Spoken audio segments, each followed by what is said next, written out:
pandemi yang terus melanda negeri, hendaknya kita semua, pemerintah dan juga masyarakat bahu-membahu bersinergi untuk negeri tercinta ini. Jangan sampai negeri ini terlukai dengan tindak korupsi dan juga kejahatan lintas negara yang semakin menjadi-jadi seperti penyelundupan narkoba dan juga barang ilegal lainnya. Di tengah tugas melindungi negeri, Kantor Pengawasan dan Pelayanan Bea Cukai TMPB Kuala Namu Deli Serdang juga turut berjibaku dalam berbagai kegiatan sosial demi pemulihan ekonomi negeri.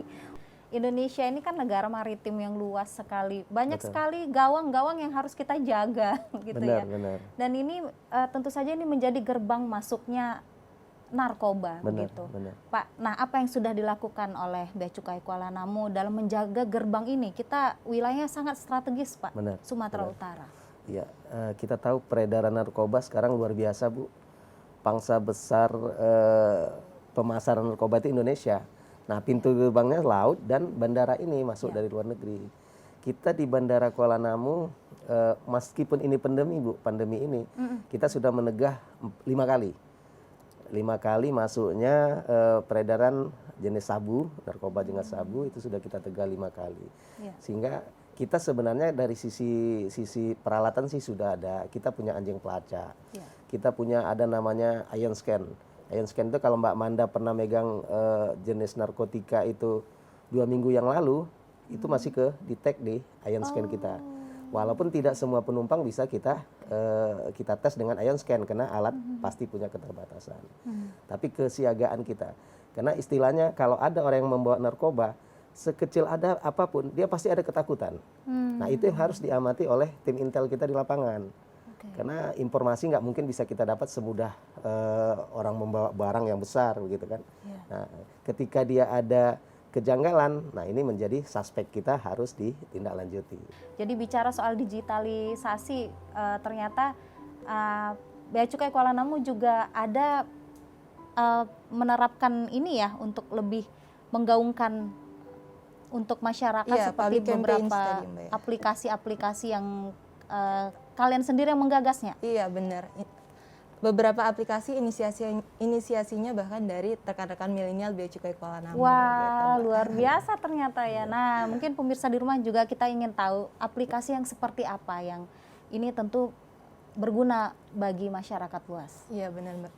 Jadi aplikasi-aplikasi ini tentunya kita berharap output dan outcome-nya adalah bermanfaat bagi pengguna jasa kita dulu, terus masyarakat luas pada umumnya. Nah, jadi beberapa aplikasi itu diantaranya yang pertama itu ada aplikasi CD online, Mbak, Custom Declaration Online. Ini terkait dengan pemberitahuan pabean.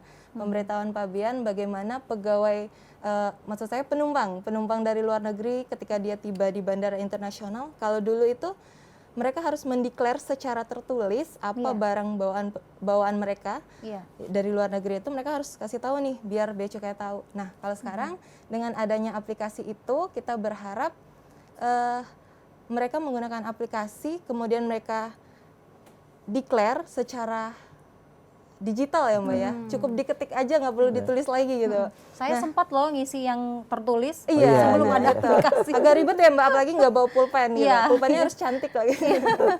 Nah kemudian mereka bisa ketik di HP-nya, kemudian nanti outputnya adalah QR code. Nah QR code ini yang di-scan ketika mereka tiba di bandara internasional. Jadi lebih efektif, lebih efisien gitu Mbak. Secara dari sisi anggarannya dapat, dari sisi pelayanan kita juga makin optimal. Ternyata ada program yang namanya pegawai milenial yang diinisiasi oleh Kantor Bea Cukai Kuala Namu.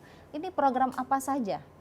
Ya benar Mbak, mungkin sebelum program milenial adalah kenapa kita terlibat, karena kita ingin memberikan yang terbaik untuk Kantor Bea Cukai Kuala Namu dan kita diberi kesempatan untuk ikut bergabung dalam pembangunan ZI WBK WBBM. Nah kalau program-program milenialnya itu contohnya kita diberi kepercayaan oleh Pak Elvi selaku Kepala Kantor menjadi agen perubahan nih Mbak. Nah agen perubahan itu diberi kesempatan program apa sih yang mau kalian adakan setahun ini untuk mendukung pembangunan ZI gitu. Di antaranya adalah kita ikut serta dalam inovasi pembangunan peningkatan pelayanan publik agar lebih optimal. Kemudian kita ikut serta dalam public campaigns Mbak terkait bagaimana kita mengkampanyekan pembangunan ZI, WBK, WBBM ini ke masyarakat itu misalnya karena kita milenial ya Mbak ya, memiliki bisa dikatakan bahwa milenial itu memiliki kemampuan yang baik dalam pemanfaatan IT, media massa. Nah, jadi kita diberi kesempatan oleh Pak Elvi, ayo gimana caranya kalian mengkampanyekan program pembangunan ZI ke masyarakat ini dengan kreatif gitu. Jadi kita buat video profil, konten-konten yang menarik, bahkan ada logo-logonya pembangunan ZI itu didesain, kemudian filosofi baik integritasku sejahtera negeriku itu diinisiasi, didesain oleh rekan-rekan milenial gitu Mbak. Nah kemudian tidak hanya itu saja, tapi ada program peningkatan ke pengetahuan dan kompetensi pegawai Mbak. Ini bisa dikatakan hampir berskala nasional Mbak. Karena kita tidak hanya mengajak pegawai Bea Cukai Kuala Namu saja, tapi kita mengajak pegawai Bea Cukai se-Indonesia dengan mengundang narasumber-narasumber yang hebat tentunya. Nah ini diharapkan dapat meningkatkan kompetensi dan pengetahuan pegawai. Kemudian ada program kegiatan sosial lainnya Mbak. Berarti apalagi nih kegiatan sosial ataupun kegiatan yang mendukung upaya untuk pemulihan ekonomi negeri kita? Nah kalau kegiatan sosialnya seperti yang sudah disebutkan tadi, mungkin rencana ke depannya kita akan mengadakan kegiatan pembagian sembako lagi. Dan mungkin ini akan menjadi kegiatan rutin Mbak, kegiatan sosial rutin bagi Bea Cukai Kuala Namu.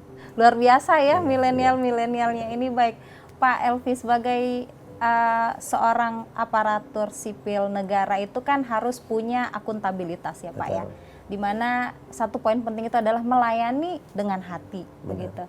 Nah, apa yang Bapak terapkan gitu untuk seluruh pegawai khususnya para milenial ini agar mereka itu menjadi seorang pelayan publik yang bekerja dan juga melayani masyarakat dengan hati?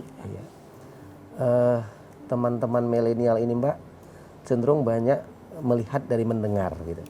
Kalau kita kasih ceramah, mungkin mereka pegang handphone ya sambil dengar ceramah kita. Tapi kalau kita beri contoh, kita ajak bersama-sama, itu lebih cepat gitu.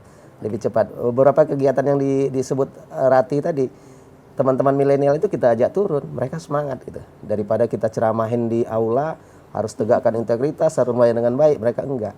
Kalau seniornya mencontohkan melayan itu dengan cepat, mereka juga akan cepat. Gitu.